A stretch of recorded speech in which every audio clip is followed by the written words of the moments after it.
Kamu pikir kamu tahu apa aja yang mengintaimu di kedalaman laut? Hampir 95% lautan kita belum dijelajahi, dan imajinasimu pasti menjadi liar saat memikirkannya. Tapi, berkat para penjelajah pemberani, kamera laut dalam, dan para arkeolog keren, kita bisa tahu tentang beberapa makhluk laut luar biasa yang hidup di perairan kita saat ini, serta jutaan tahun lalu. Dari kepiting laba-laba berukuran 3 meter sampai megalodon prasejarah sepanjang 18 meter. Para penghuni laut ini punya banyak ragam bentuk dan ukuran. Tapi mari kita fokus pada makhluk laut yang terkenal akan ukuran raksasanya. Kamu bisa tebak spesies paus apa yang paling besar? Bukan paus pembunuh pastinya, tapi tebakanmu bagus juga. Orca adalah paus bergigi yang bisa tumbuh dari 7 sampai 10 meter, sedikit lebih kecil dibanding bus sekolah. Kalau paus bertanduk gimana? Itu juga bukan yang paling besar. Unicorn laut ini biasa hidup di perairan Arktik dan cuma tumbuh dari 4 sampai 6 meter, dan itu sudah termasuk gadingnya yang panjangnya hampir 3 meter. Udah capek nebak? Oke, aku kasih tahu aja ya. Paus terbesar yang masih hidup sampai saat ini adalah paus biru dengan ukuran 25 sampai 32 meter. Paus biru bukan cuma paus terbesar yang diketahui manusia, tapi juga merupakan hewan terbesar yang pernah hidup di bumi. Keren ya? Hewan ini jauh lebih besar daripada T-Rex, dan bahkan megalodon prasejarah pun kalah. Kalau kamu sandingin paus biru di sebelah bus sekolah, kayaknya bus sekolah ini bisa ditelan dengan mudah. Kebayang nggak? Menurut National Geographic, lidah paus biru bisa seberat gajah, dan hatinya bisa seberat mobil. Kedengarannya mustahil ya? Nggak heran kalau paus raksasa ini perlu makan sampai 4 ton krill setiap harinya. Meski ukuran epik paus biru sulit disaingi hewan-hewan yang hidup saat ini, ada spesies yang jauh berbeda dan merupakan pesaing yang layak. Tapi kamu pasti bakal nggak ngira deh, karena hewan ini adalah ubur-ubur. Eits, bukan ubur-ubur kecil yang terdampar di pantai dan bikin kamu tersengat ya. Yang aku maksud adalah ubur-ubur surai singa, ubur-ubur terbesar di dunia. Invertebrata ini bisa tumbuh sepanjang 37 meter. Ubur-ubur ini juga punya beragam warna indah, kayak merah, ungu, atau bahkan bermacam rona jingga. Dan seolah panjangnya kurang mengesankan, ubur-ubur surai singa punya 8 set tentakel berjumlah 70 sampai 150. Artinya, makhluk ini bisa punya sampai 1.200 tentakel. Nah, ini adalah pari manta laut raksasa, jenis pari terbesar di dunia. Bentangan sayapnya bisa lebih panjang dari bus. Ikan ini bisa tumbuh sampai 9 meter. Ikan pari ini juga punya otak terbesar dibandingkan dengan ukuran tubuhnya di antara semua ikan. Oh ya, beda kayak sepupu parinya yang lain. Ekor pari manta nggak berbisa. Dan sementara ubur-ubur surai singa dan paus biru tak terkalahkan dari segi makhluk laut terpanjang, ada loh satu makhluk laut yang bisa tumbuh lebih panjang lagi. Physalia physalis portugis, dari kepala sampai tentakelnya, panjangnya bisa sampai 50 meter menurut mentalfloss.com. Meski makhluk ini terlihat mirip sekali dengan ubur-ubur, sebenarnya nama aslinya adalah Siphonophora, dan ada ratusan bahkan ribuan diantaranya yang identik secara genetik. Tentakel panjangnya membantu organisme ini menangkap mangsa, dan sengatannya berakibat fatal bagi sebagian besar hewan, bahkan manusia dalam sejumlah kasus. Yang lebih mengerikan lagi adalah jika salah satu tentakelnya terlepas karena alasan apapun. Tentakel itu bisa mengapung di air selama berhari-hari sebelum akhirnya membusuk. Meski terlepas, tentakel itu masih bisa menyengatmu, tapi jangan buru-buru keluar dari laut dulu deh. Kemungkinan kamu terluka akibat sengatan Physalia physalis portugis lumayan tipis. Tapi kalau kamu tersengat, dampaknya agak parah, yaitu muncul bekas luka, kram perut, detak jantung meningkat, serta sakit perut. Aku yakin kamu pasti nggak mau mendekati makhluk panjang ini, tapi bentuknya tetap indah dipandang. Lihat aja warnanya. Sastasaurus adalah reptil laut terbesar yang pernah ada. Predator ini hidup pada periode Trias akhir sekitar 210 juta tahun lalu. Panjang si raksasa yang menakjubkan ini bisa sampai 21 meter dan beratnya bisa lebih dari 75 ton. Berarti Sastasaurus sama beratnya kayak paus biru. Dan kalau kamu ngediriin makhluk ini, tingginya setara gedung 7 lantai. Terlepas dari bentuknya, Sastasaurus sebenarnya cukup ramping untuk ukurannya. Tulang rusuknya cuma selebar 2 meter. Kamu pasti ngira makhluk besar ini suka memakan dinosaurus lain. Tapi enggak kok, reptil ini bisa hidup dari makanan yang terdiri dari ikan kecil dan cephalopoda kayak gurita dan cumi-cumi. Albertoneck adalah perwakilan cerdas dari keluarga Plesiosaurus. Artinya, reptil laut ini punya kepala kecil di leher yang sangat panjang dan kaki besar mirip sirip yang membantunya bergerak di air. Makhluk ini menjelajahi lautan di sekitar Amerika Utara 76 hingga 70 juta tahun lalu. Panjang monster laut ini bisa mencapai 11,5 meter dengan lehernya mencapai 7 meter. Lehernya adalah pemecah rekor sejati. Ada 76 tulang di dalamnya. Nggak ada hewan lain yang punya tulang leher sebanyak makhluk ini. Para ilmuwan belum yakin kenapa hewan ini butuh leher sepanjang itu. Mereka mungkin menggunakannya untuk mengumpulkan kerang di dasar laut, atau mungkin membantu dalam menangkap mangsa utamanya, ikan dan cumi-cumi. Reptil air ini juga punya gastrolit di perutnya. Beberapa di antaranya berdiameter 14 cm. Tylosaurus berasal dari keluarga Mosasaurus. Makhluk ini mendominasi laut dangkal Amerika Utara sekitar 85 hingga 80 juta tahun lalu. Hewan ini adalah predator yang sangat besar. Yang terbesar bisa mencapai panjang 13 meter. Hewan ini punya tubuh hidrodinamik ramping dengan kepala tumpul kuat yang digunakan untuk menyeruduk dan melumpuhkan mangsanya. Tubuhnya dilengkapi sirip lincah dan ekor panjang yang dilengkapi sirip yang bisa bermanuver. Tylosaurus adalah karnivora dan makanannya bukan cuma ikan, kura-kura, dan hiu kecil, tapi juga Mosasaurus lain, Plesiosaurus, dan burung yang nggak bisa terbang. Ini adalah Ophthalmosaurus. Reptil prasejarah ini berkembang pesat selama periode Jura akhir dan hidup di lautan seluruh dunia.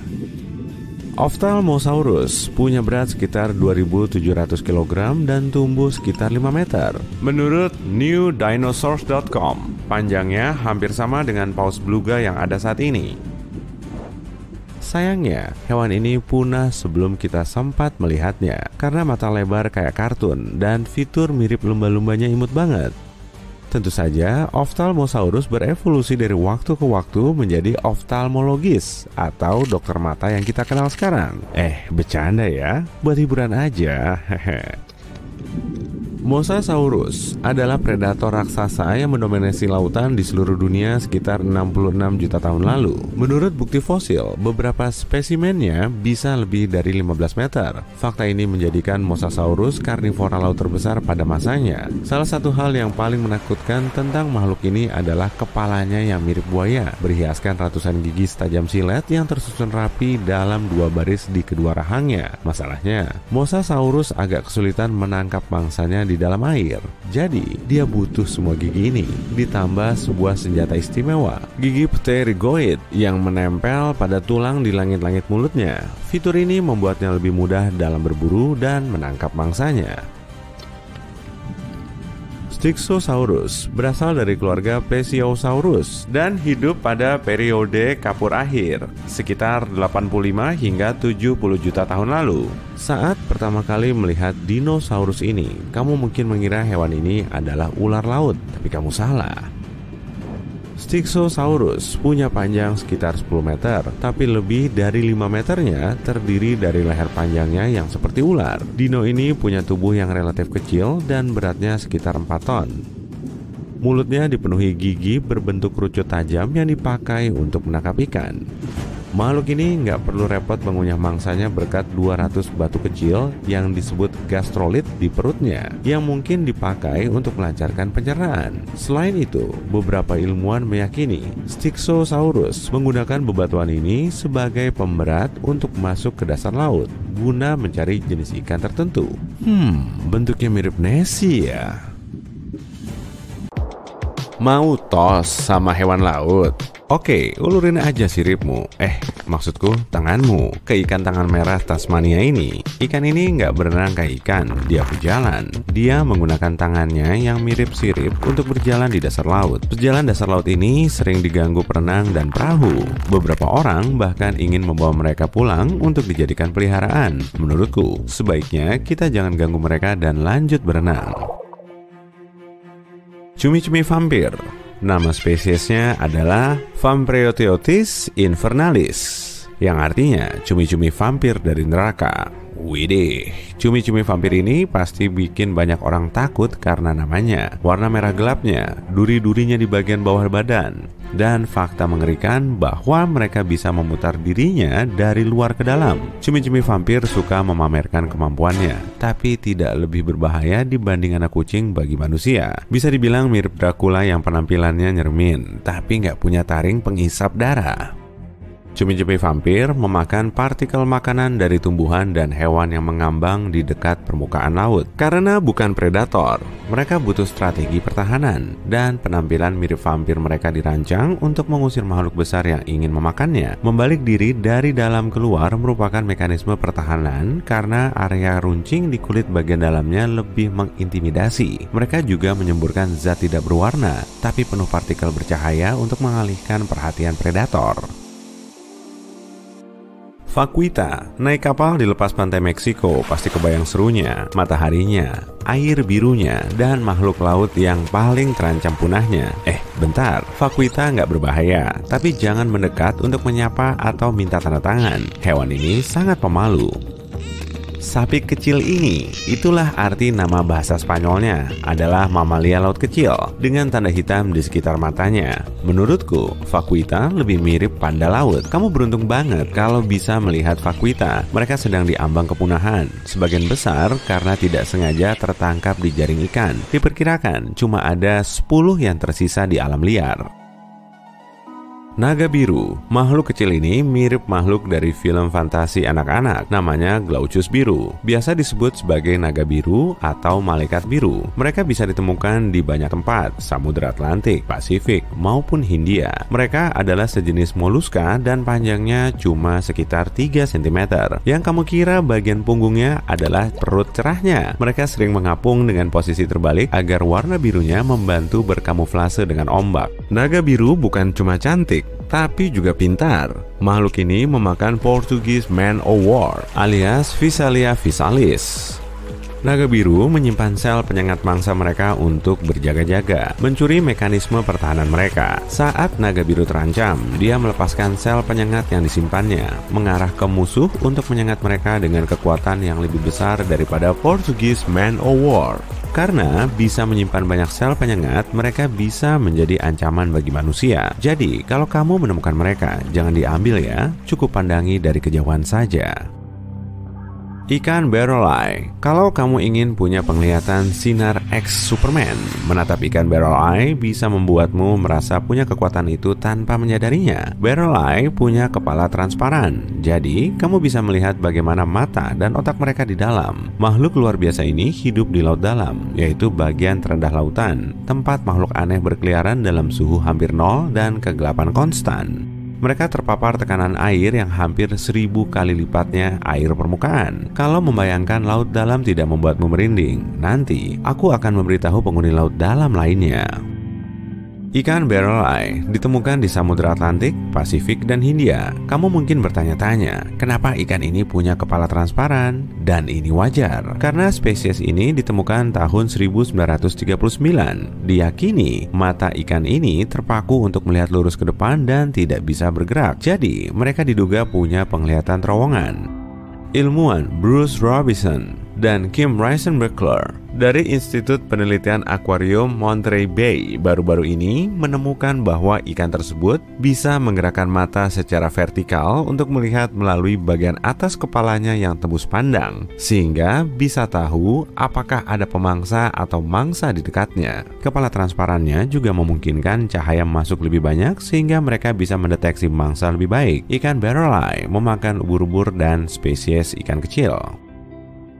Kalau kamu menyelam ke laut pada malam hari, kamu mungkin beruntung dan melihat bagaimana corallimorph, bola jingga mekar dalam gelap. Tapi kamu harus cepat karena begitu kamu menyalakan senter untuk melihatnya lebih baik, makhluk ini akan menarik dirinya ke dalam lagi.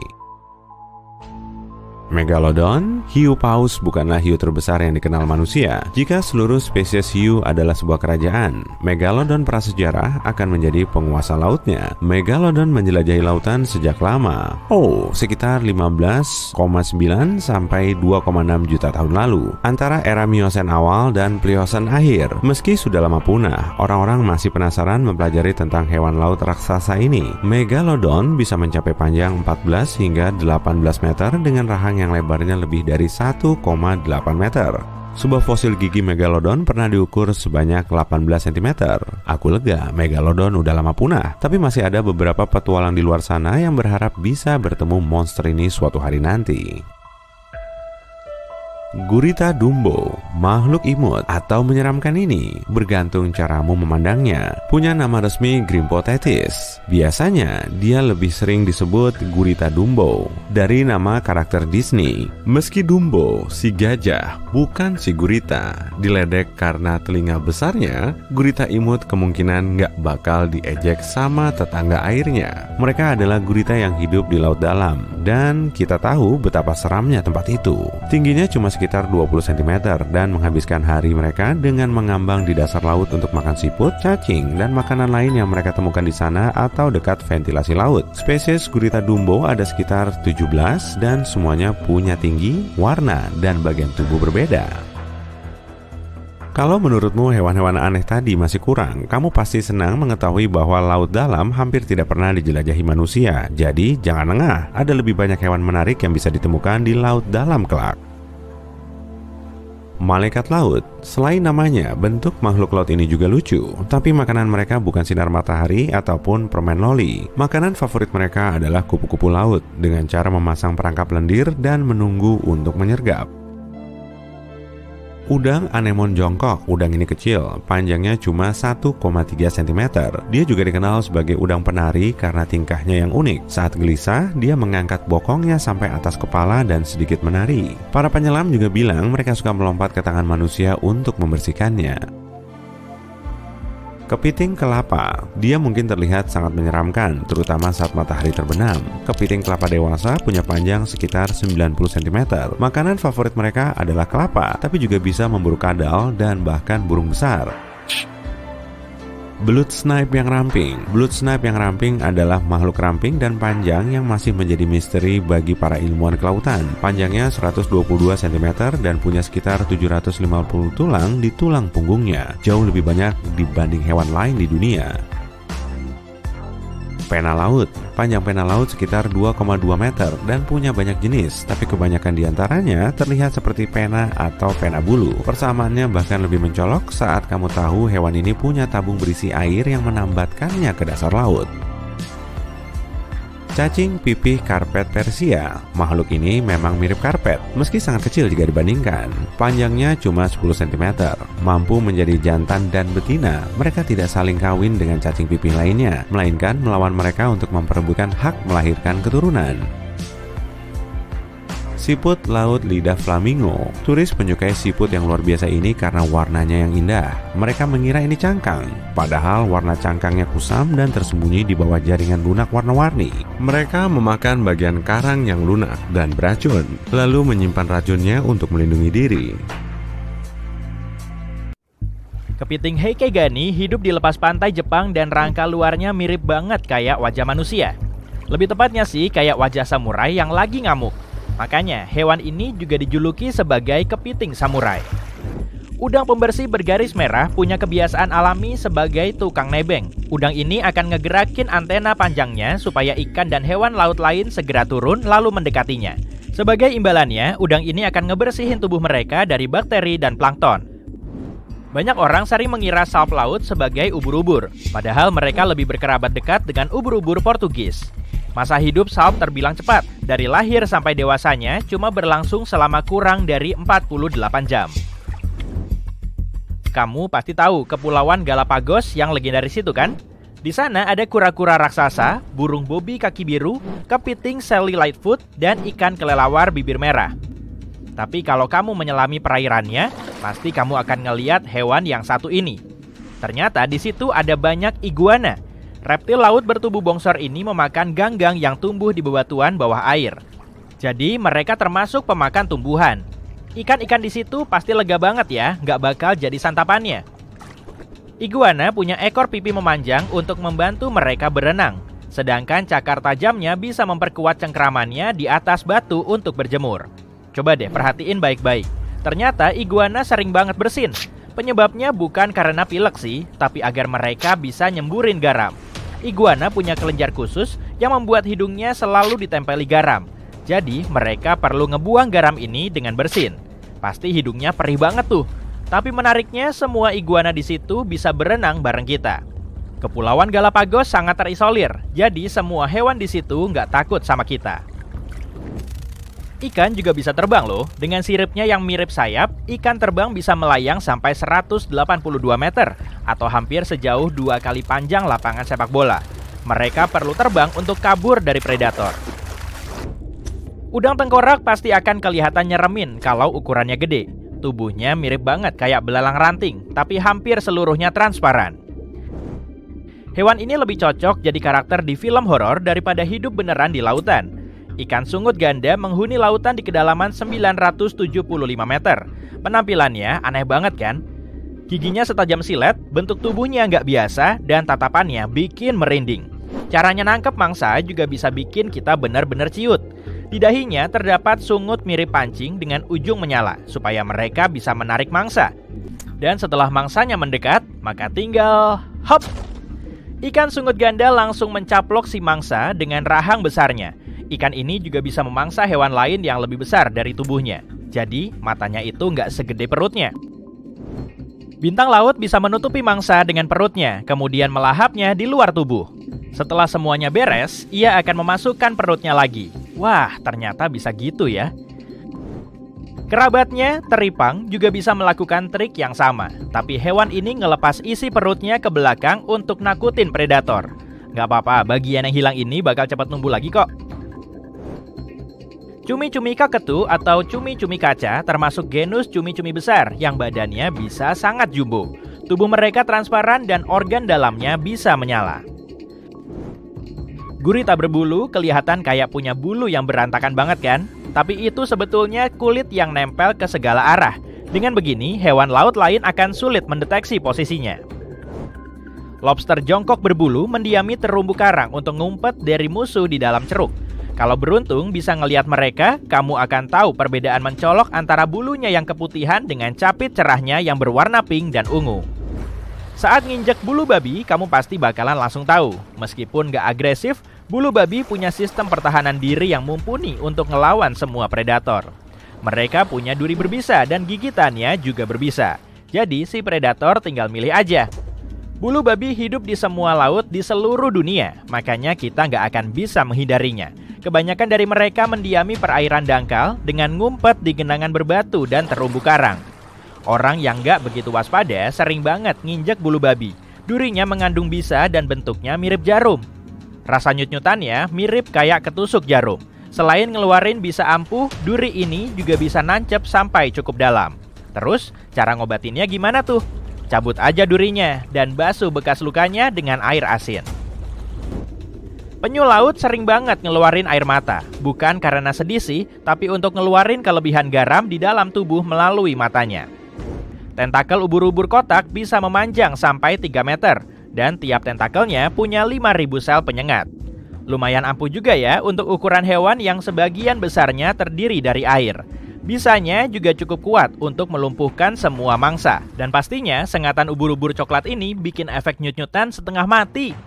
Racunnya mengandung protein yang bisa menyerang jantung, sel kulit, dan sistem saraf kita. Wajar aja kan kalau ubur-ubur ini dianggap sebagai salah satu hewan paling berbahaya di seluruh dunia.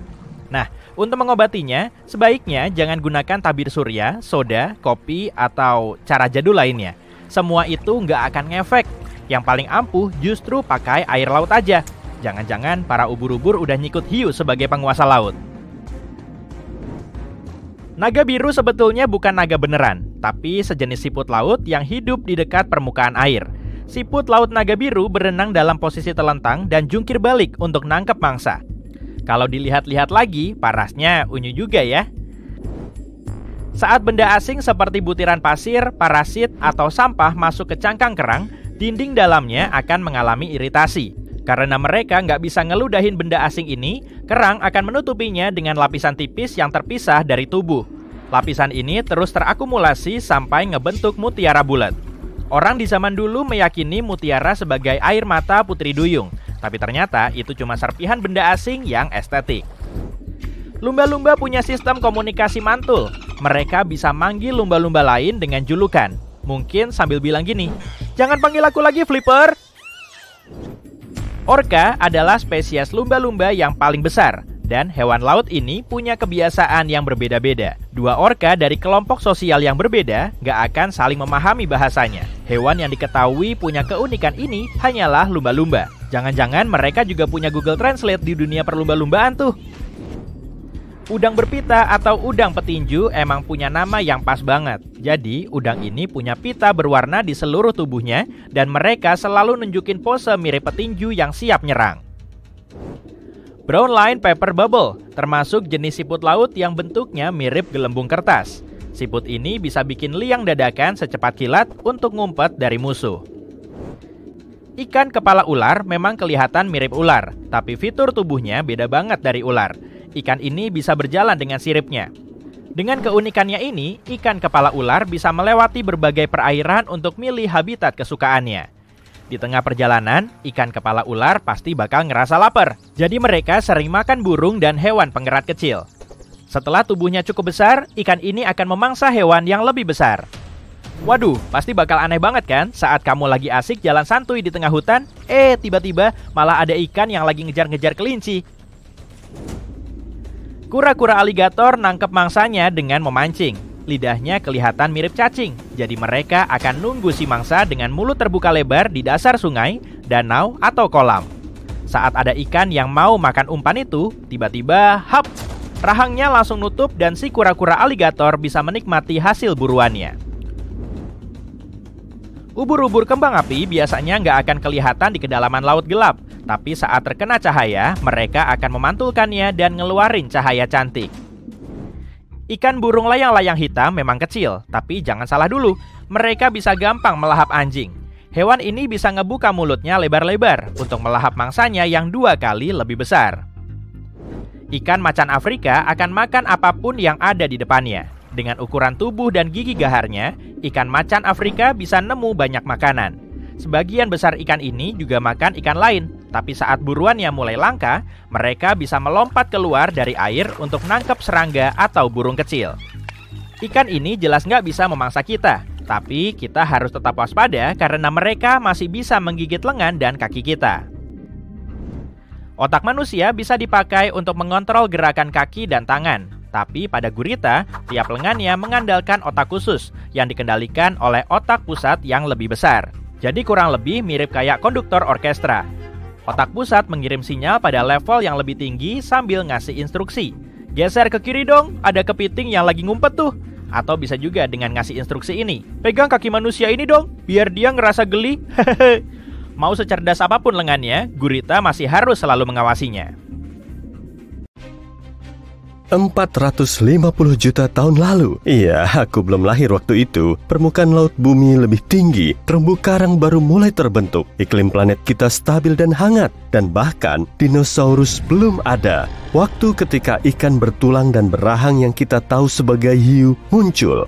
Hiu telah mendominasi lautan dan membuat makhluk laut lain lari ketakutan sejak itu. Banyak di antaranya, seperti hiu putih besar, telah berevolusi dan menyesuaikan kehidupan dengan lautan terbuka sebagai pemburu dengan posisi yang lumayan tinggi dalam rantai makanan. Jenisnya kini lebih sedikit dibanding dulu. Salah satu alasannya adalah dampak asteroid pada zaman dinosaurus. Spesies hiu pun berkurang. Dan yang bertahan hanya jenis hiu yang lebih kecil, hidup di kedalaman dan memakan ikan. Seiring waktu, ukurannya pun semakin besar. Di dekat permukaan, hiu seperti hiu mako atau hiu putih besar mengembangkan gerakan yang lebih cepat dan punya warna antara abu-abu dan biru untuk berbaur dengan lingkungan sekitar. Hiu karpet berbintik bahkan bisa berjalan di dasar laut. Hiu ini tak bisa berjalan di pantai karena tidak bisa bernapas di luar air. Tapi karena tinggal di bebatuan karang perairan tropis, hiu ini mampu berjalan dalam gerakan merangkak. Namun, jauh di bawah ada spesies hiu alien besar misterius yang jarang naik ke permukaan. Maka spesies ini tidak perlu menyesuaikan diri dengan lingkungan baru dan kondisi yang berbeda. Hiu ini belum banyak berubah sejak dulu. Jadi, agak mirip fosil hidup. Makhluk ini biasanya tidak punya 5 celah insang, yaitu jumlah celah yang paling umum, melainkan 6 atau 7 celah. Penyebabnya, oksigen yang ada di lautan dalam lebih tipis, sehingga hiu ini butuh lebih banyak celah insang. Hiu di permukaan berevolusi sehingga punya celah insang lebih sedikit. Hiu 6 insang adalah hiu paling primitif yang ada saat ini. Kerangkanya mirip hiu kuno yang sudah punah dan hanya mampu bertahan di perairan super dalam. Seperti kucing, hiu punya lapisan sel-sel reflektif yang terletak di dalam mata. Lapisan ini membantu hiu melihat lebih baik di perairan yang gelap dan dalam atau keruh. Hiu di permukaan punya mata besar karena berevolusi untuk berburu di bawah sinar matahari, jadi cenderung mengandalkan penglihatan. Hiu yang hidup di perairan dangkal punya mata kecil sehingga dapat melindungi diri dari pasir. Seperti makhluk laut dalam lainnya, hiu 6 insang juga punya mata yang lebih besar untuk menangkap cahaya sebanyak mungkin. Sel batangnya lebih banyak, tapi tidak bisa membedakan warna dengan baik. Di zona twilight laut, dengan sinar matahari minim, ada beberapa spesies hiu berpendar. Hiu-hiu ini tidak menangkap cahaya menggunakan mata, melainkan memproduksi atau memancarkannya lewat tubuh. Kulit atau organnya punya sel-sel khusus yang menghasilkan cahaya biru hijau samar. Makhluk laut dalam yang menghasilkan cahaya sendiri memakai cara ini untuk memancing mangsa, mencegah hewan lain mengejar, atau menurut para ilmuwan untuk berkomunikasi satu sama lain. Cahayanya bahkan bisa membantu berkamuflase. Makhluk-makhluk itu melakukannya dengan menyembunyikan siluetnya dari hewan yang mengejar, lalu menghasilkan cahaya yang cukup agar sesuai dengan lingkungan sekitar. Makhluk bawah air berpendar terbesar adalah hiu kitefin. Ditemukan berenang 300 meter di bawah permukaan laut dan memangsa ikan dasar laut atau hiu kecil. Hiu ini dapat tumbuh hingga 180 cm dan hidup 1000 meter di bawah permukaan laut. Hiu laut dalam juga lebih besar dibanding yang ada di permukaan. Hiu Greenland dapat tumbuh hingga 7,5 meter, lebih besar dari hiu putih besar. Ada fenomena bernama gigantisme laut dalam. Makhluk yang hidup di laut dalam dengan nutrisi sedikit tumbuh lebih besar karena dengan begitu energi yang mereka lepas lewat panas menjadi lebih sedikit. Hiu Greenland menjalani hidup dalam gerak lambat. Metabolismenya sangat lambat dan mampu bertahan lama tanpa makanan. Dengan kecepatan lambat ini, hiu Greenland berevolusi untuk hidup sampai 500 tahun di kedalaman 2.200 meter. Hiu di perairan dangkal menangkap mangsanya mengandalkan kelincahan dan kecepatan. Tapi itu karena ada banyak makanan di permukaan. Hiu laut dalam dengan sedikit makanan dan ritme kehidupan yang lebih lambat harus mengembangkan gaya berbeda. Hiu laut dalam lebih oportunis, tidak pilih-pilih makanan, dan tak peduli apakah calon mangsanya masih hidup atau tidak. Hiu berjumbai, fosil hidup lain dari kedalaman tergelap, belum berkembang banyak seiring waktu, dan hiu ini tinggal satu-satunya dari jenisnya karena kerabatnya yang lain sudah punah. Hiu ini tumbuh hingga 2 meter, lebih suka berburu cumi-cumi dan menangkap hiu serta ikan lain. Bentuknya mirip dinosaurus, wajahnya seperti ular, tubuhnya panjang, halus dan tipis, serta bergerak mirip ular. Hiu ini bisa mendorong dirinya dengan kekuatan ekor dan meliuk seperti ular. Ia tidak berenang dalam garis lurus seperti hiu lainnya. Hiu pemotong tumbuh hingga 50 cm. Hiu ini dinamai demikian karena cara makannya, yaitu dengan menggigit kecil-kecil. Ini adalah makhluk parasit. Artinya, mereka makan dari hewan yang lebih besar, tapi tidak membunuhnya. Hiu ini punya gigi tajam dan terkadang menelan giginya yang tanggal dengan sengaja. Beberapa peneliti berpikir itu dapat terjadi karena mereka hidup di kedalaman yang miskin nutrisi. Dengan menelan gigi, mereka bisa mendaur ulang kalsium dan bahan lainnya. Hiu berduri adalah makhluk langka unik yang punya banyak dentula mirip duri dan 2 sirip punggung kecil. Banyak hiu ini hidup di wilayah Pasifik dengan kedalaman 580 meter.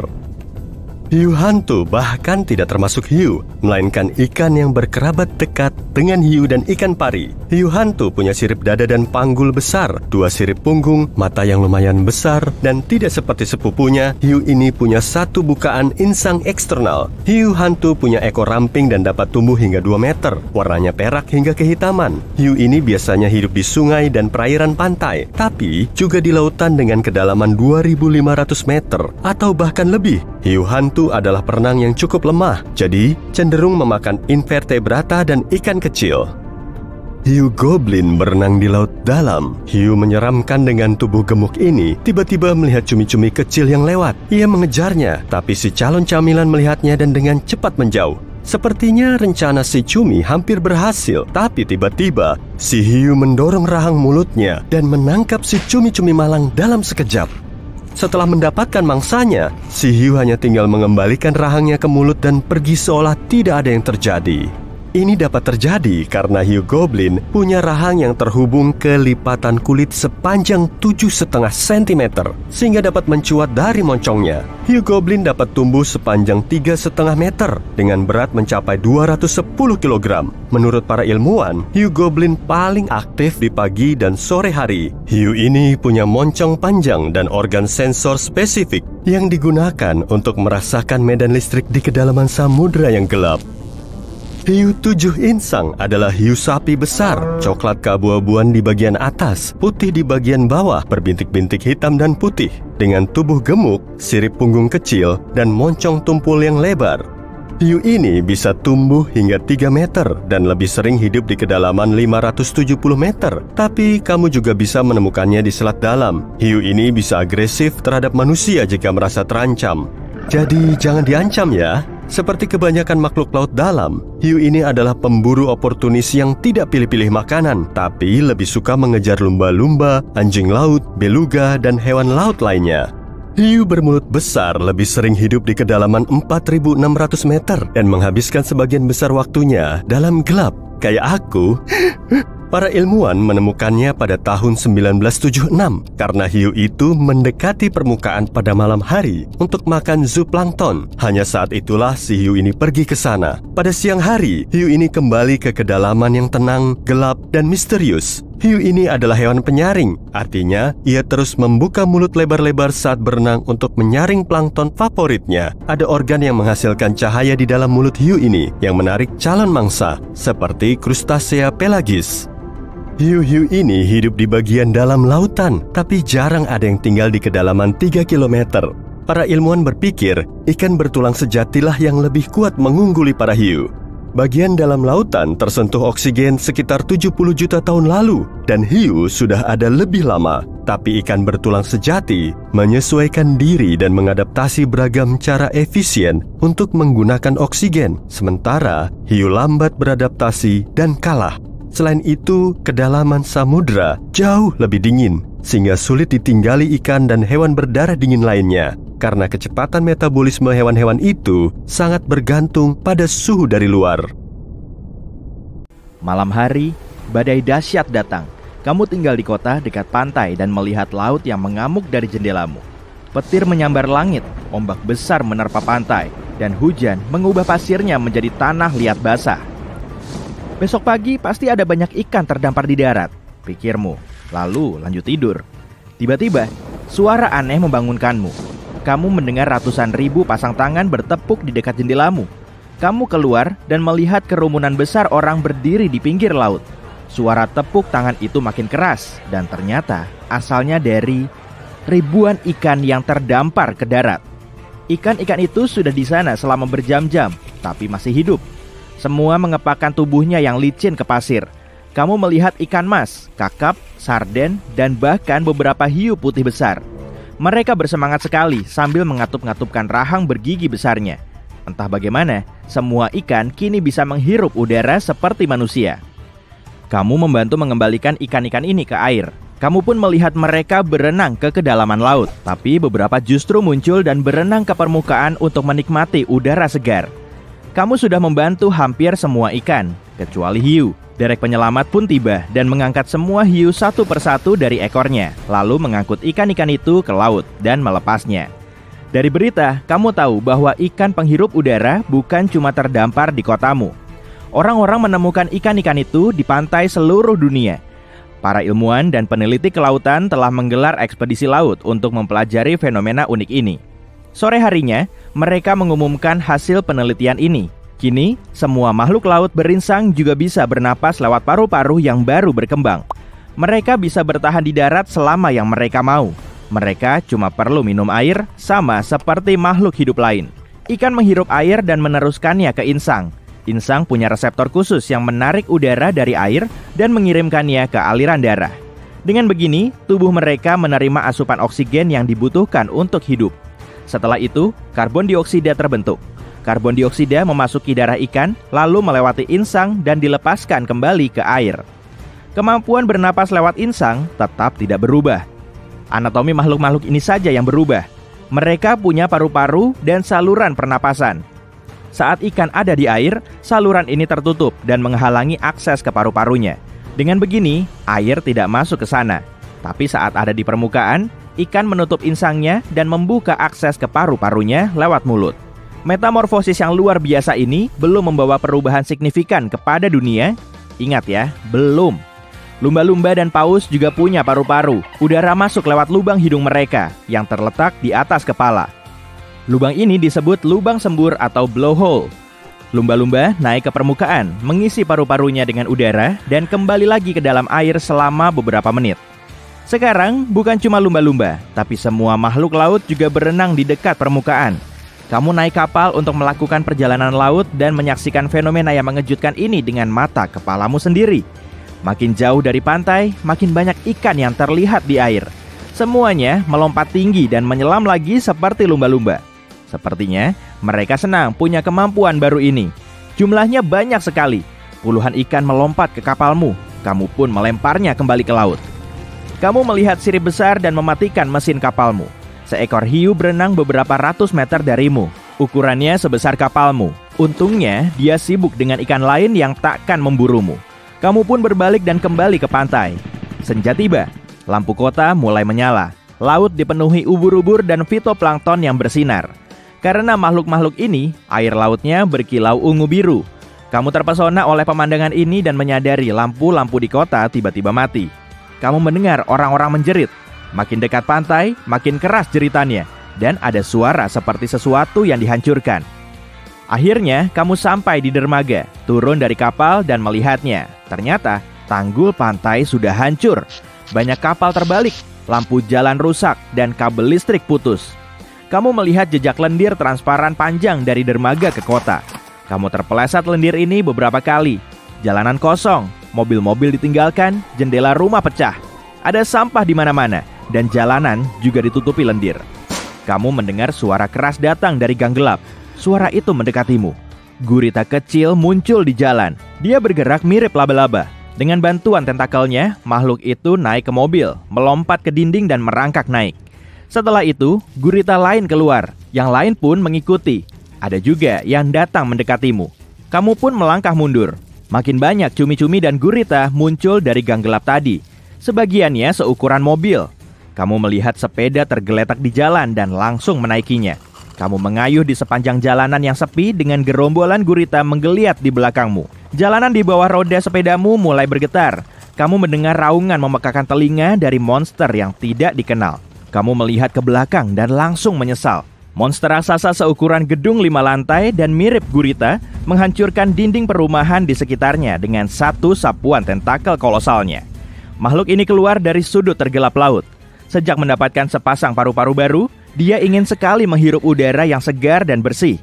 Naluri membawanya ke permukaan dan di sana ada banyak makanan. Lampu-lampu kota menarik perhatian sang kraken. Dengan tentakel yang besar, sang kraken menempel di dinding gedung-gedung dan jalanan untuk mengejarmu. Kamu melihat terowongan di depan. Kamu mengayuh pedal sepedamu sekuat mungkin dan berhasil masuk. Tapi kemudian, kamu mendengar suara aneh di belakang. Kraken tadi, seperti gurita, tidak punya kerangka internal. Tubuhnya cuma terdiri dari otot. Oleh sebab itu, dia dapat masuk ke dalam lubang apapun, layaknya cairan. Sang kraken mengejarmu ke dalam terowongan, mirip ular dengan puluhan ekor. Tapi kecepatannya melambat. Kamu mengayuh makin cepat dan keluar dari terowongan. Meski takut, kamu bersepeda secepat mungkin dan sampai di kota terdekat keesokan paginya. Di sini, kamu bertemu semua tetanggamu dan baru tahu bahwa banyak monster laut tiba-tiba muncul di kota dekat pantai di seluruh dunia. Untungnya, mereka tidak tinggal lama di daratan. Mereka sudah hidup di kedalaman laut yang dingin selama bertahun-tahun dan kulitnya tak tahan terhadap sinar matahari. Saat fajar, semua monster kembali ke air. Namun, hiu dan makhluk laut lain lebih sering datang ke pantai untuk mencari makan siang. Bertahun-tahun telah berlalu, dan mereka sudah belajar bertahan hidup di darat. Mereka mengepakkan ekor mereka, mendorong maju menggunakan sirip, dan bergerak dengan canggung di sepanjang jalan. Penduduk kota pesisir pantai membangun tembok besar di sepanjang pantai untuk menghentikan serangan ikan dan gurita raksasa. Semua makhluk laut kini menerima jumlah oksigen yang 2 kali lebih besar. Mereka menghirupnya lewat insang dan mengisi paru-parunya. Berkat ini, darah di tubuh mereka bersirkulasi dengan lebih baik dan lebih cepat. Jadi, otot-otot mereka lebih kuat dan otak mereka lebih pintar. Menangkap ikan menjadi sangat sulit. Mereka bisa dengan mudah keluar dari jaring dan melompat keluar kapal. Fenomena ini meningkatkan populasi semua hewan laut, terutama hiu. Pergi naik kapal apapun kini menjadi tidak aman. Kapal nelayan kecil bisa dengan mudah dihancurkan hiu. Kapal pesiar besar mungkin bertemu cumi-cumi raksasa. Ratusan dan ribuan tahun berlalu, makin banyak ikan merambah ke darat. Evolusi mengubah struktur tubuh mereka dengan sangat cepat. Beberapa ikan sudah punya anggota gerak panjang. Kulit mereka menjadi sedikit lebih kasar. Sirip dan ekor mereka tetap ada, tapi cakar mereka lebih panjang. Bayangkanlah hiu dengan anggota gerak buaya. Beginilah bentuk sebagian besar ikan. Jutaan tahun evolusi berlalu dan ikan bakal jadi mirip manusia. Tapi kulit mereka dipenuhi sisik, dengan sirip kecil di balik telinga dan sirip besar di punggung. Saat itu terjadi, manusia telah menduduki banyak planet lain dan ikan akan menjadi penguasa bumi. Dwarf Lantern Shark. Namanya mirip pahlawan super ya. Dia adalah hiu terkecil di dunia. Ukurannya cuma setelapak tanganmu dan dia bisa bersinar dalam gelap. Wah, beneran punya kekuatan super nih. Gurita cincin biru. Gurita paling cantik di dunia. Tapi warna cerah pada hewan biasanya menunjukkan hewan itu berbisa. Penangkal racun gurita ini belum ditemukan, meski ukuran gurita mungil ini cuma sebesar remote TV. Sarcastic Fringe Head. Meski ukurannya cuma 30 cm, ikan ini bisa memakan mangsa yang jauh lebih besar. Rahangnya bisa terbuka seperti dinosaurus. Sarcastic Fringe Head diketahui pernah berusaha menelan gurita. Duh, kenapa nggak akur aja sih? Lionfish merah. Ikan indah ini punya nafsu makan yang besar. Dia mampu memakan ikan yang ukurannya 2/3 tubuhnya. Dia pun menyembunyikan jarum di siripnya dan mengandung racun kuat. Surgeonfish bergaris. Dia punya duri setajam pisau bedah di siripnya. Bukan untuk membedah, melainkan untuk berburu. Dan gak kayak dokter, pisau bedahnya berisi racun. Dragonfish hitam. Ini adalah satu-satunya ikan yang dapat menghasilkan cahaya inframerah berkat klorofil di matanya. Dia cuma hidup pada kedalaman 2000 meter. Dan kamu cuma bisa mencapai kedalaman itu naik kapal selam khusus. Ikan batu. Jagonya kamuflase ini biasanya berada di dasar laut dan berpura-pura menjadi batu. Turis sering tak sengaja menginjaknya, dan jarum-jarum tajam di punggungnya dapat dengan mudah menembus sol keras sepatu bot sekalipun. Viperfish. Ikan seukuran lengan ini punya ukuran gigi terbesar di dunia jika dibandingkan dengan kepalanya. Tapi, kamu agak mustahil bertemu dengannya karena dia hidup di kedalaman 4000 meter. Lamprey. Dia adalah parasit yang menempel pada makhluk lain dan hidup menumpang. Tapi lamprey 10 kali lebih besar dibanding lintah pada umumnya. Mega piranha. Ikan paling agresif di dunia seukuran anjing Doberman. Dalam kurang dari 1 menit, kawanan piranha bisa melahap sapi utuh tanpa sisa. Beruntung bagi kita, Mega piranha sudah punah 8 juta tahun lalu. Pacu hitam. Ikan besar ini tampak biasa, tapi semua berubah saat mulutnya dibuka. Dia punya gigi mirip manusia, dan pacu hitam terkaya juga punya gigi emas. Haha, cuma bercanda ya. Payara, ikan penghuni air tawar yang paling berbahaya. Dia bisa menelan mangsa setengah ukurannya. Bahkan piranha takut sama monster ini. Anglerfish, dia punya alat pancing di kepalanya. Umpannya memikat ikan kecil ke mulut sang pemburu ini. Slender Snipe Eel, dia super panjang dan fleksibel berkat jumlah ruas tulang belakangnya. Totalnya 750. Sebagai perbandingan, kita cuma punya 33 sampai 34 vertebra. Barakuda, rahangnya mirip hiu putih besar, tapi senjata utamanya adalah kecepatan. Dengan kecepatan 46 km per jam, dia mampu mengalahkan perenang olimpiade manapun. Ikan matahari, ini adalah ikan seukuran orang dewasa dan merupakan ikan bertulang sejati paling berat di dunia. Meski pecinta damai, syukurlah dia terkadang merusak bagian bawah perahu nelayan kecil. Hiu berjumbai, panjangnya memungkinkan dia menjadi pemain basket terkenal. Dia berburu menggunakan strategi ular. Hiu ini menekuk tubuhnya lalu melesat lurus ke depan. Dan dia punya 300 gigi. Semoga dia nggak lupa sikat gigi. Belut listrik, senjata utamanya adalah organ-organ listriknya yang dapat mengeluarkan daya 4 kali lipat dibanding stop kontak di rumah-rumah. Sengatan belut listrik dapat dengan mudah membuat kuda dewasa pingsan. Ubur-ubur kotak, dia nggak cuma melayang mengikuti ombak di dekat pantai layaknya ubur-ubur biasa loh. Ubur-ubur kotak sangat cepat dan bahkan bisa mengejar kecepatan renang kita. Dan sengatannya berbahaya. Meski nggak suka memulai perkelahian, ubur-ubur kotak selalu siap membela diri. Hiu goblin, ujung moncongnya mirip pedang panjang dan rahangnya bisa memanjang sampai ke ujung moncong. Dia adalah salah satu hiu paling menakutkan di dunia, meski warnanya pink lembut. Buaya air asin, buaya paling ganas di dunia. Juga salah satu yang terbesar, yakni mencapai 6 meter. Mereka tidak takut pada manusia dan menganggap kita sebagai makanan. Hei, kakiku jangan dicemilin dong. Hiu putih besar, penghuni lautan yang paling terkenal. Hiu putih besar pernah menggigit menembus lambung kapal pesiar. Perahu itu tenggelam, tapi untungnya tidak ada yang terluka atau dimakan. Hiu Greenland, dia salah satu penghuni air yang paling berumur panjang. Mereka punya metabolisme yang sangat lambat dan dapat hidup sampai 300 tahun. Sebagai perbandingan, manusia tertua cuma berumur 122 tahun. Oarfish raksasa, panjang ikan ini setara anaconda raksasa dan memegang gelar sebagai ikan bertulang sejati terbesar di dunia. Ikan parimanta, makhluk ini mungkin kelihatan selalu tersenyum, tapi dia selalu siap memburumu tanpa ragu. Diameternya bisa mencapai 5 meter dan punya duri super tajam yang berisi neurotoksin. Waduh. Paus orca, kecepatan renangnya bisa setara mobil dan ukurannya bisa sebesar minivan. Mereka adalah satu-satunya pemburu laut yang bisa melompat ke pantai untuk menyergap mangsanya di sana. Dunkleotus, ukurannya setara limusin. Meski tidak punya gigi, dia punya pelat bertulang yang menjadikan gigitannya adalah salah satu gigitan terkuat di antara makhluk laut.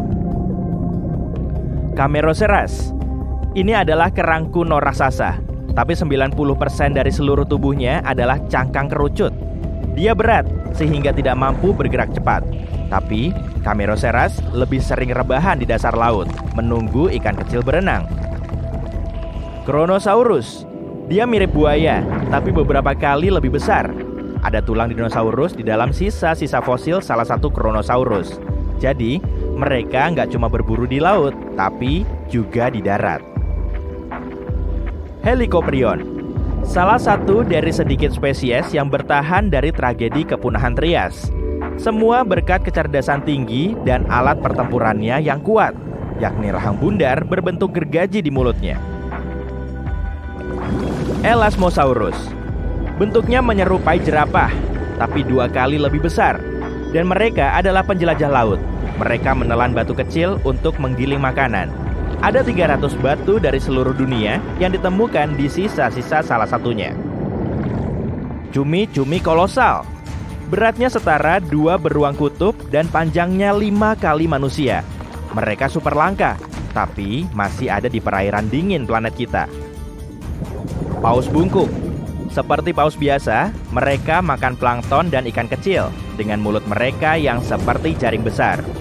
Mereka menggunakan ekor raksasanya untuk menghempaskan kawanan ikan. Mosasaurus. Pelafalan bahasa Latinku lumayan bagus kan? Kurang ya? Oke lah. Ukuran Mosasaurus sebesar gerbong kereta dan dia adalah rajanya laut 66 juta tahun lalu. Rahang dan tengkoraknya mirip ular. Dan dia bisa menelan mangsanya utuh-utuh. Kita masih bisa menemukan kerabatnya sekarang, yakni kadal monitor alias biawak. Mereka memonitor kemana kamu pergi. Nggak deng. Leviathan Melville.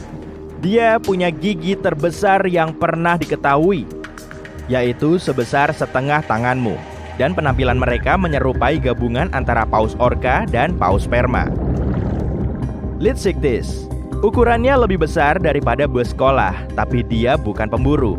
Ukurannya yang besar mencegahnya berenang cepat, jadi mereka lebih sering makan plankton. Megalodon. Makhluk laut kuno yang paling terkenal. Dia lebih berat daripada tank atau bahkan sebuah rumah kecil. Ada yang mengira mereka masih tinggal di perairan laut dalam, tapi tentu itu tidak benar. Basilosaurus. Nenek moyang raksasa dari paus modern. Mereka punya tungkai bawah yang besar.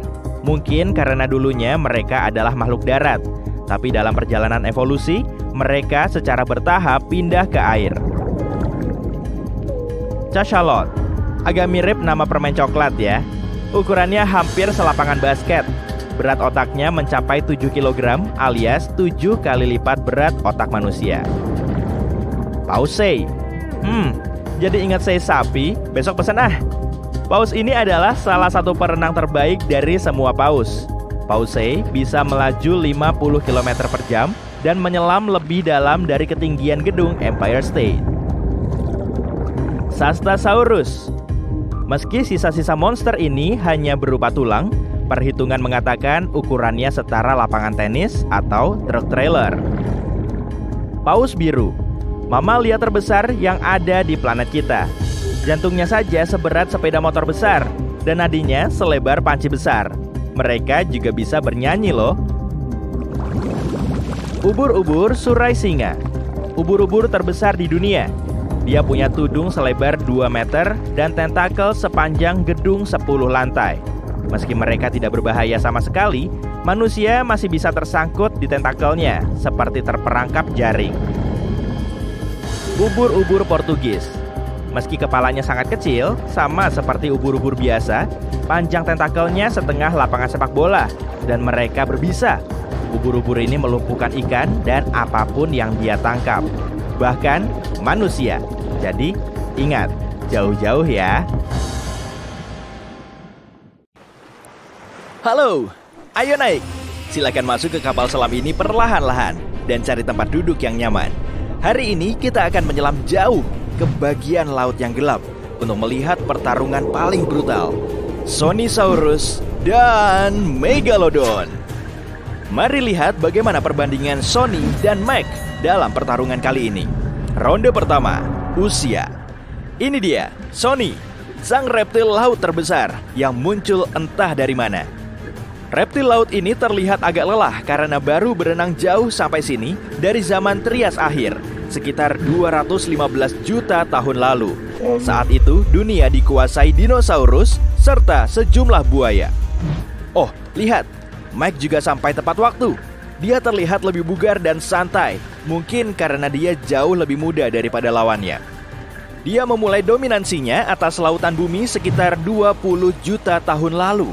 Mampukah dia mempertahankan tahtanya setelah duel ini? Mike punah sekitar 2,5 juta tahun lalu, atau begitulah yang diyakini banyak orang. area lautan yang sudah dijelajahi baru sekitar 5%. Jadi, menyebarkan gosip tentang si hiu raksasa ini sangatlah mudah. Tak ada yang tahu apa yang bersembunyi di kedalaman laut sana. Meski keduanya sudah punah, dinosaurus seperti Sony jauh lebih tua.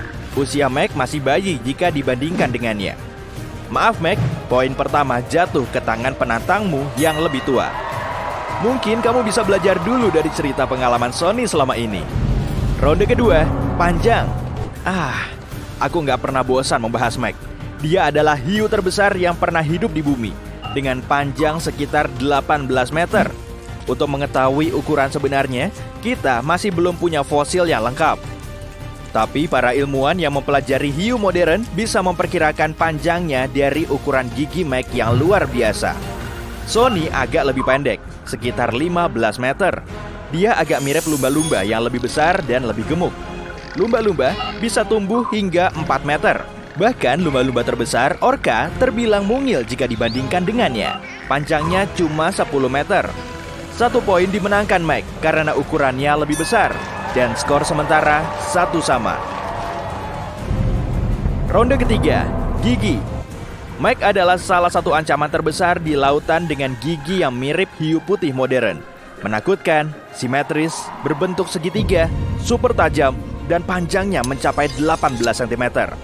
Mac punya sekitar 276 gigi yang tersusun dalam 5 baris. Kedengarannya super seram, tapi sejumlah hiu modern punya lebih dari 300 gigi. Meski begitu, tidak semuanya siap untuk menyerang. Beberapa sudah tumbuh seutuhnya, beberapa masih dalam proses. Gigi hiu tidak terlalu kuat, sehingga sering rontok, tapi berbeda dengan gigi manusia. Ini bukanlah masalah bagi hiu. Hiu menumbuhkan gigi baru setiap saat, jadi gigi yang tanggal bisa langsung diganti. Bukan cuma itu, Mac mungkin mampu menumbuhkan sekitar 40.000 gigi seumur hidupnya. Sayangnya, Sony tidak bisa bertahan ataupun menyerang menggunakan gigi dalam duel ini, karena dia tidak punya gigi. Para peneliti meyakini, saat masih muda, Sony sebenarnya memiliki gigi demi mencari makan dan mengusir pesaingnya. Saat sudah besar dan lebih dewasa, gigi ini tidak dibutuhkan lagi. Maaf Sony, kamu kalah telak di ronde ini. Mac memimpin 2-1. Ronde berikutnya, siapa yang lebih rakus? Ilmuwan meyakini Mac makan sekitar 1.100 kg makanan setiap hari. Dari giginya, kita bisa tahu kalau Mac tidak suka sayur. Dengan mulut hampir selebar 3 meter, Mac punya gigitan terkuat dari semua hewan di bumi. Oleh karena itu, dia tidak perlu pilih-pilih makanan.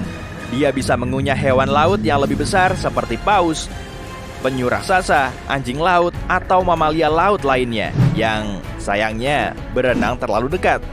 Tidak heran berat Mac sekitar 63.000 kg. Karena tidak punya gigi, Sony lebih menyukai mangsa bertubuh lunak seperti ikan kecil, cumi-cumi, dan sejenisnya.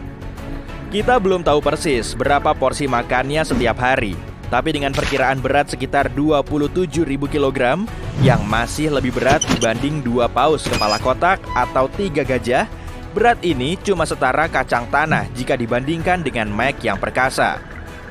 Jangan sedih Sony, dan silakan makan makanan lunakmu. Tapi sayangnya, Mac kembali mencuri 1 poin dari Sony. Skor sementara 3-1. Mau bagaimana lagi, Mac bisa makan paus utuh untuk menu sarapannya. Ronde kelima, tampang. Para ilmuwan merekonstruksi Mac dengan membuatnya mirip hiu putih, tapi lebih besar dan sedikit lebih berbahaya. Saking miripnya, banyak orang mengira hiu putih adalah cucu buyut Mac, tapi faktanya keduanya sama sekali tidak berkerabat. Mac adalah anggota terakhir dari garis keturunan hiu yang berbeda total dari hiu putih. Mac punya hidung lebih pendek dan rahang lebih rata, yang bentuknya hampir seperti terbentur. Dan seperti hiu biru, Mac punya sirip dada sangat panjang untuk menopang ukuran dan beratnya. Sony terlihat mirip lumba-lumba yang lebih gemuk, agak unik, dan jauh lebih besar. Dia punya 4 sirip dan tengkoraknya lebih panjang. Yang lebih menariknya lagi, dia tidak punya sirip punggung atau sirip layar. Sony tidak bisa meniru trik dan manuver keren yang biasa dilakukan lumba-lumba. Kekurangan yang sama juga mempersulitnya saat bertemu dinosaurus lapar lain, karena dia tidak bisa menghindar dengan mudah. Namun tetap, badan Sony lumayan besar, sehingga tidak perlu takut akan ancaman seperti itu. Minggir sedikit, Mac, jangan egois, dan mau tampil terus. Kami masih mau melihat makhluk mirip lumba-lumba aneh ini. 1 poin untuk Sony, dia mulai mengejar. Skornya 3-2. Ronde ke-6, siapa yang namanya lebih keren? Sonysaurus berarti kadal dari pegunungan Soson. Kenapa? Karena dia adalah kadal dari Ya, kamu paham lah. Namanya keren kan? Sementara itu, Megalodon punya arti gigi besar. Sorry Mac, 1 poin untuk Griffin. Bentar, salah naskah. Skor kembali seri, 3-sama. Ronde ke-7, siapa yang berenang lebih jauh? Sama seperti hiu modern, kerangka Mac bukan terbuat dari tulang biasa, melainkan dari tulang rawan. Alias tulang yang sama seperti di telinga dan hidung kita. Jadi, seniat apapun kita mencari, tulang Mac tidak akan pernah ketemu. Satu-satunya fosil Mac adalah giginya yang terbentuk dari dentin. Selama 18 juta tahun keberadaannya, Mac berenang jauh. Giginya sudah ditemukan di seluruh dunia. Dia bahkan berlibur ke perairan tropis dan subtropis. Tapi ada satu tempat yang tidak pernah dia kunjungi, yaitu Antartika. Sony juga suka bertualang. Fosilnya yang pertama ditemukan di dekat Las Vegas, tapi bukan untuk liburan begini ya. Dia tidak terlalu tertarik dengan pesta dan hiburan di sana. Dahulu, Vegas sepenuhnya di bawah air. Dia juga melakukan perjalanan jauh di sepanjang pantai, mengunjungi berbagai negara, menyantap prasmanan boga laut yang mewah di seluruh dunia, dan menjalani hidup yang menyenangkan. Tapi, skor yang satu ini dimenangkan Mac lagi, karena dia hampir pernah mengunjungi semua benua. Mac memimpin 4-3. Ronde ke-8, siapa yang lebih eksis? Saat melihat Sony berenang, makhluk-makhluk laut lainnya pasti langsung kabur, sebab ukurannya lumayan besar. Tapi tak lama, mereka akan sadar reptil ini tidak terlalu berbahaya. Ya, cumi-cumi dan ikan kecil yang menjadi mangsanya pasti tetap kabur. Tapi, makhluk air berukuran sedang pasti tahu mereka tak akan disantap. Jadi, mereka bisa berteman. Kecuali si itu tuh. Masih ingat Kraken? Cumi-cumi kolosal dan monster laut legendaris yang punya tentakel super kuat. Konon, Kraken ada sangkut pautnya dengan lenyapnya beberapa anggota keluarga Sony. Jadi, anggap saja hubungan mereka kurang baik.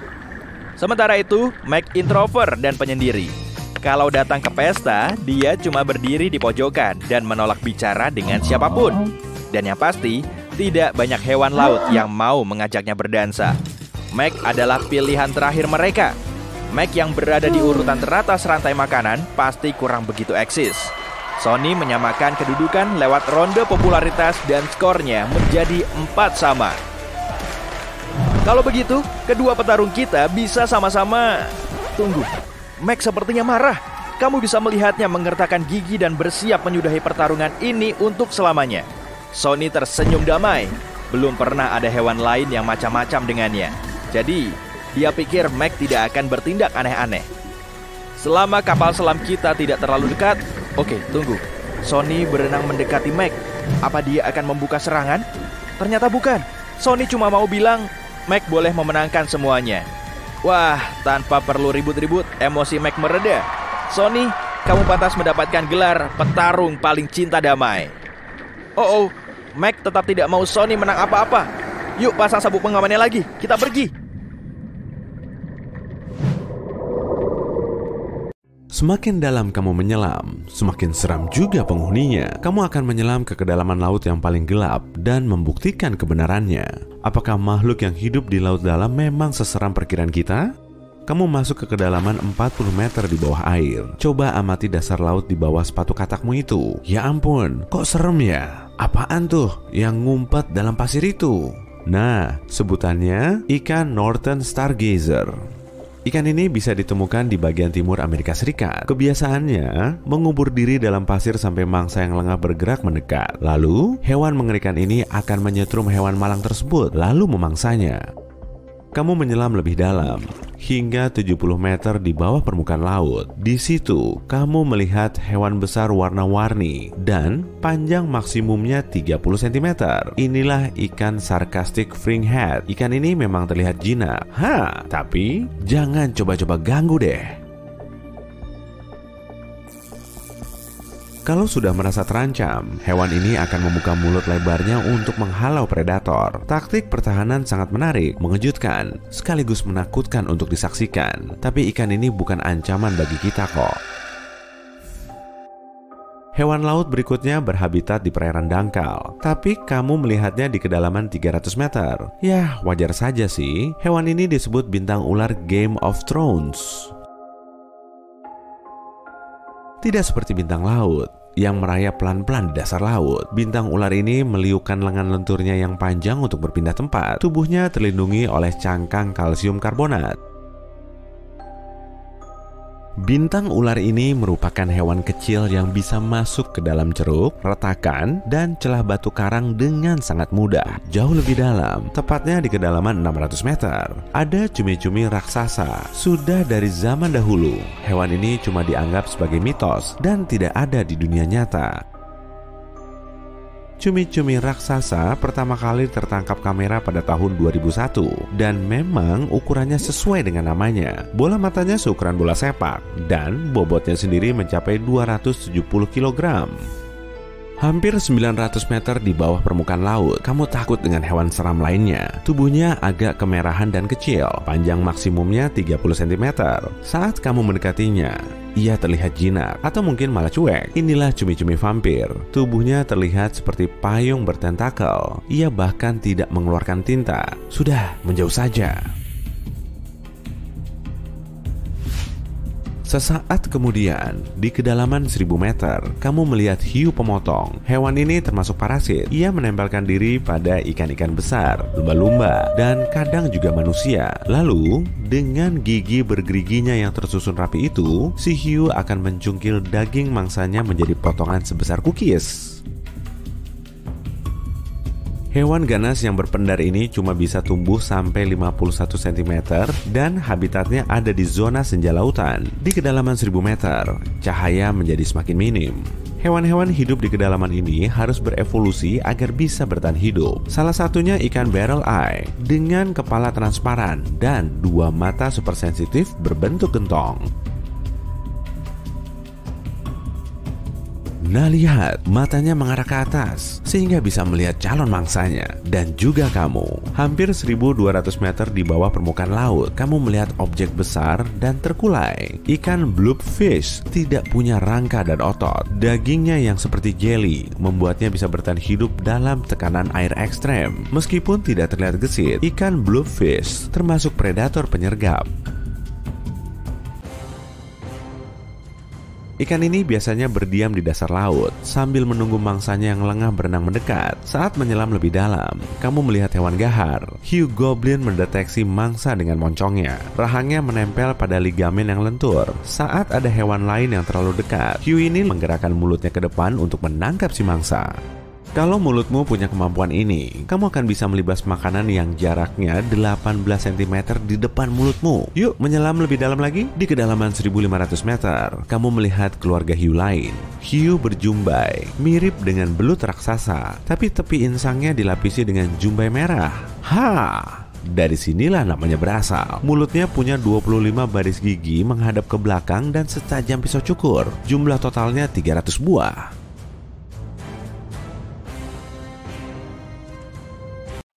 Hiu ini lebih suka melayang-layang di air sambil menunggu mangsanya mendekat, misalnya ular. Tiba-tiba, kamu melihat objek yang berpendar terang seperti bohlam listrik, tapi setelah mendekatinya, kamu malah ketakutan. Hewan ini mirip belut modern dengan geligi besarnya. Dragonfish laut dalam bisa hidup di kedalaman 1800 meter. Proses kimia yang terjadi di dalam tubuh ikan ini menghasilkan pendar merah yang bikin bergidik. Fungsinya sebagai alat komunikasi dengan ikan lain. Pada kedalaman yang sama, kamu juga melihat penghuni laut dalam lainnya. Ciri tubuhnya yang paling menonjol adalah mulut yang lebar. Dengan mulutnya ini, belut pelikan bisa menelan mangsanya bulat-bulat. Perutnya bisa mengembang sampai pada ukuran maksimumnya kalau hewan ini menelan mangsa yang besar. Di kedalaman 2000 meter, ada hewan yang terlihat garang dengan antena di atas kepalanya. Inilah anglerfish laut dalam. Hewan ini punya tulang sirip punggung unik yang cuma dimiliki betinanya. Tulang ini menonjol di atas mulutnya dan ada penarik di ujungnya. Daging berpendar yang fungsinya seperti umpan bagi mangsanya. Mulut anglerfish sangat lebar dan tubuhnya juga lentur, sehingga bisa menelan mangsa yang ukuran tubuhnya 2 kali besar. Sekarang kamu berada di kedalaman 2100 meter. Wah, ada ikan yang berpendar lagi. Dragonfish hitam termasuk hewan yang cerdik. Ia punya organ khusus yang bisa mengeluarkan cahaya di sepanjang perutnya. Hewan menyeramkan ini juga punya lampu senter berkilau di dekat matanya. Lampu itu membantunya menemukan mangsa serta memikat calon pasangannya. Di kedalaman yang sama, kamu juga melihat kutu kayu raksasa. Tidak seperti hewan yang biasa kamu lihat di kebunmu. Kutu yang satu ini setidaknya sepanjang 51 cm. Hewan ini termasuk isopoda raksasa dan memang berkerabat dengan kutu kayu, kepiting, dan udang. Meski terlihat menakutkan, hewan ini tidak berbahaya kok dan cuma memangsa hewan laut dalam lain yang sudah mati. Di kedalaman 4000 meter, kamu lihat dasar lautnya jadi agak berbulu. Penyebabnya cacing zombie. Seringnya, hewan ini tumbuh hingga 5 cm, tapi bisa menguraikan hewan besar lain dengan cairan asam yang dihasilkan. Tubuhnya berbulu, sehingga terlihat mirip dengan tumbuhan. Tapi, sebenarnya, hewan ini memakan tulang sekeras batu pada hewan besar seperti paus.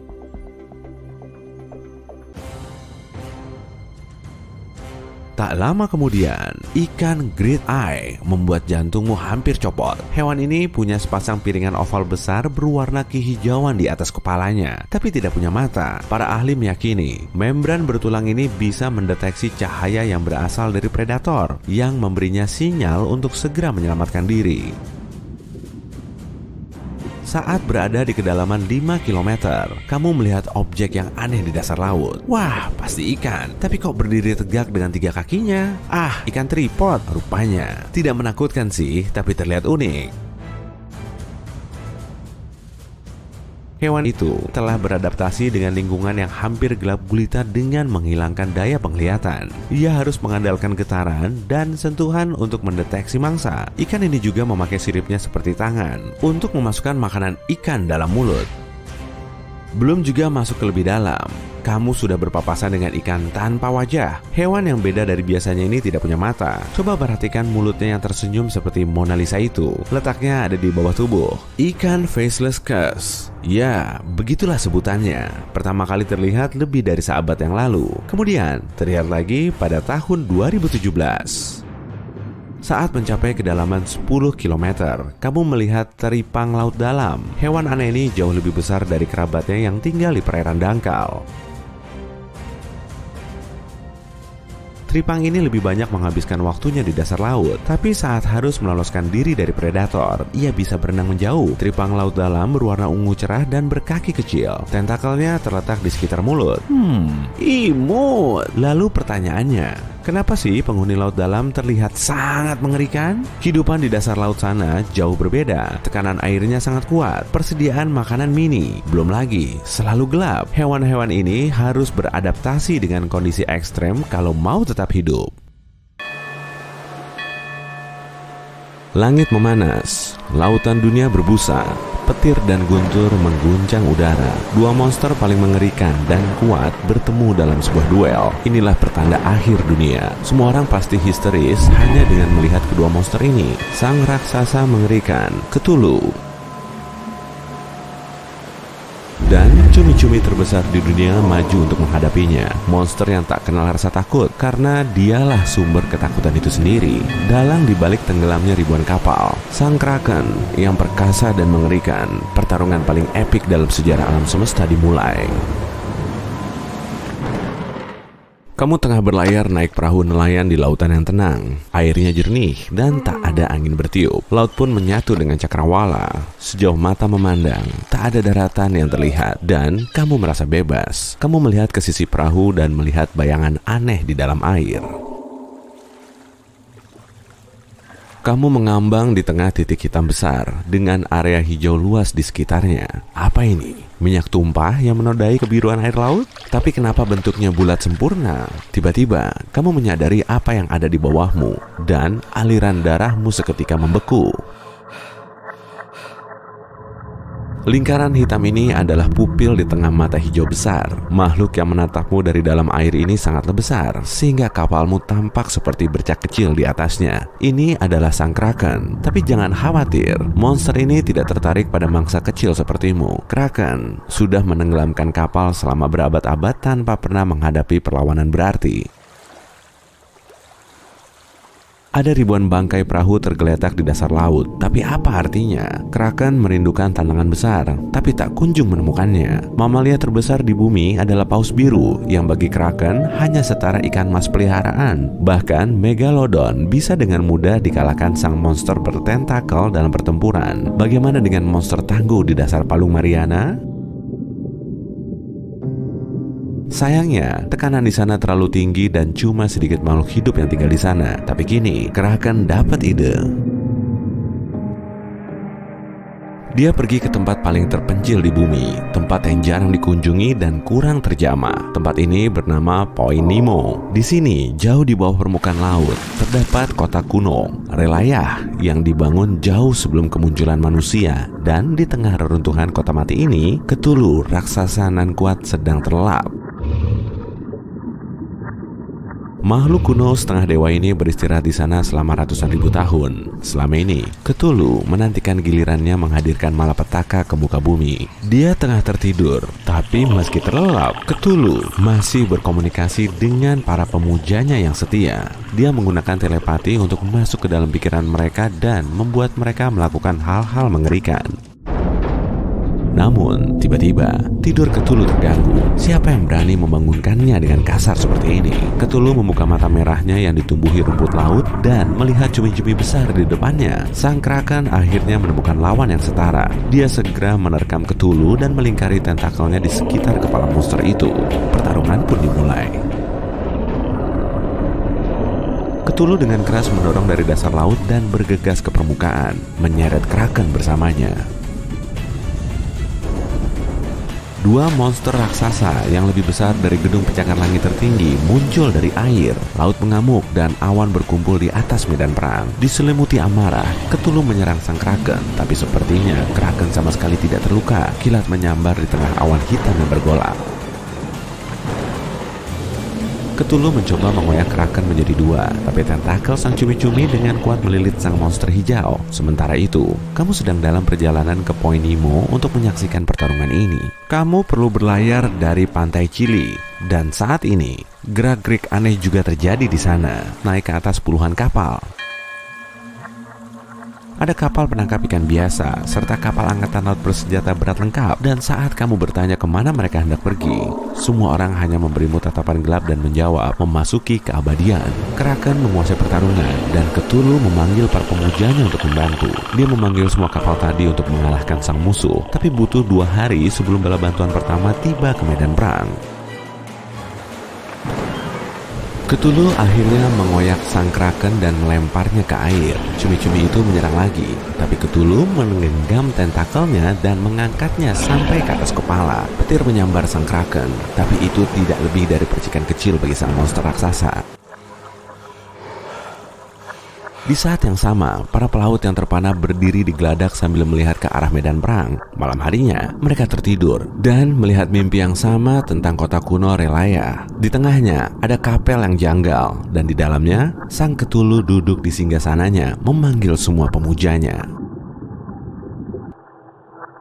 Siang berganti malam, hingga siang selanjutnya, kedua monster masih bertarung hingga titik darah penghabisan. Dan akhirnya, titik-titik kecil berkumpul di sekitar mereka. Kapal bala bantuan telah tiba. Mereka siap menyerang sang Kraken, dan Cthulhu memberi mereka perintah telepati.